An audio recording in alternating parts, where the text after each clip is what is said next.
కోసమే వేచి ఉన్న రేయిలా వేయి కళ్ళతోటి ఎదురు చూడనా వానజల్లు కోసమే వేచి ఉన్న పైరులా గంపెడంత ఆశతోటి చూడనా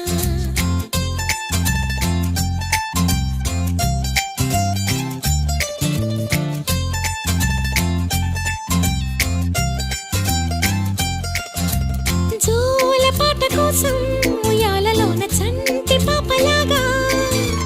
కోడి కూత కోసం తెల్లారు జాము పల్లెటూరిలాగా